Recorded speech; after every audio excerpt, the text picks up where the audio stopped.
Right now, somewhere within arm's reach, your phone is sitting face down on a table. You haven't heard it buzz, nothing has happened, and yet some part of you wants to pick it up anyway. You probably do this 40, 60, maybe 100 times a day. Not because you're weak, not because you lack discipline. The real answer is far stranger than that. Your brain is running a program that is millions of years old, and your phone has accidentally become the perfect target for it. Let's go back, not to the invention of the smartphone, not even to the invention of the internet. Let's go back to a small group of humans walking together across a grassland 100,000 years ago. They had no books, no news, no letters. Their only source of information about the world was each other. Who was angry today? Who had found food? Who was sick? Who might be planning to leave the group? Who might be a threat? This information was not a distraction from survival, it was survival. The anthropologist Robin Dunbar has spent decades studying why human brains grew so large compared to other primates. His conclusion was not that we needed bigger brains to make tools or throw spears. We needed bigger brains to track relationships, to remember who owed who a favor, to notice subtle shifts in someone's tone of voice before it became a problem. Dunbar found that the size of a primate's social group correlates almost perfectly with the size of its brain. Bigger groups mean more relationships to track. More relationships mean more social information to process every single day, without rest. For your ancestors, checking in on the social world wasn't optional. It was a survival behavior, the same category as checking for predators or checking for food. Now here's the strange part. Your brain doesn't know the difference between checking on your tribe around a fire and checking your phone. To your brain, both are the same action. Gathering information about your social world. Looking for signals. Looking for threats. Looking for opportunities. Your phone just happens to deliver an infinite stream of it. Think about what's actually on your phone. Messages from people you know. Updates about people you don't. Comments, reactions, mentions, likes. Every one of these is, to your ancient social brain, a tiny data point about where you stand. Are you liked? Are you included? Did something happen while you weren't looking? That last question might be the most powerful one of all. For almost all of human history, something happening while you weren't looking could mean danger. A predator near the camp, a dispute breaking out, an opportunity to eat while everyone else was asleep. Missing information wasn't just inconvenient, it could be the difference between living and not living. So your brain evolved an itch, a persistent low-level urge to check, to scan, to make sure nothing important slipped past you. That itch never went away. It's still running, and now it's pointed at a screen. But there's a second piece to this puzzle, and it comes from a very different kind of research. Not anthropology, psychology, and not even about humans at first. In the 1950s, the psychologist B.F. Skinner ran experiments with pigeons and levers. When a pigeon pressed a lever and got food every single time, it pressed steadily, predictably, and eventually stopped bothering when it wasn't hungry.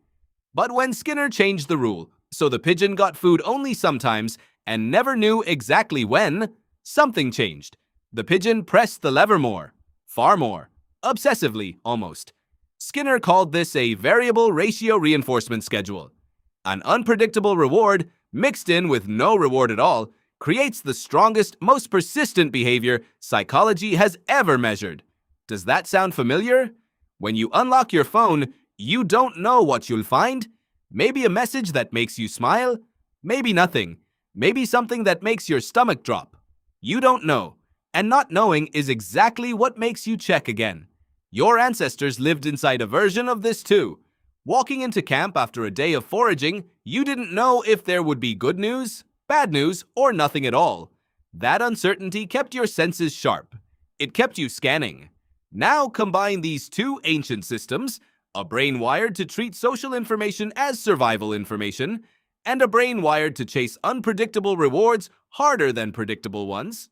Put those two systems inside a small glass rectangle that fits in your pocket, that buzzes, lights up, and never runs out of new information to deliver, day or night. And you have built something your ancestors never had to face.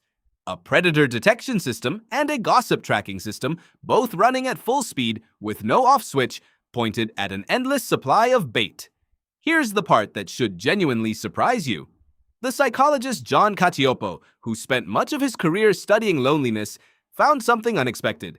People who feel socially disconnected don't become less sensitive to social information. They become more sensitive to it. Cacioppo described this as a kind of hypervigilance. When the brain senses a gap in its social connection, it doesn't relax its monitoring. It increases it. It starts scanning harder for any signal of inclusion, exclusion, approval, or threat. Think about what that means for a moment. The more disconnected you feel, the harder your brain searches for connection. And where does it search? Wherever the signals are, which, for most of us, is the phone.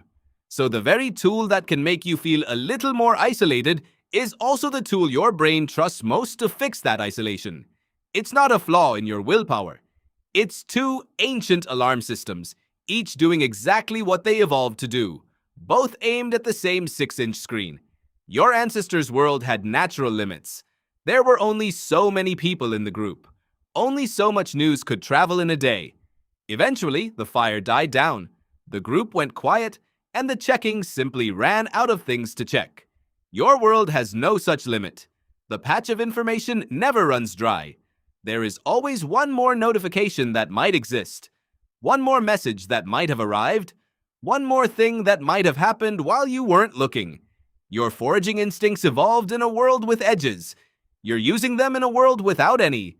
So tonight, when you feel that small pull to glance at your phone, even though nothing has buzzed, even though you just checked 30 seconds ago, try noticing it instead of obeying it. Notice that it doesn't feel like a decision.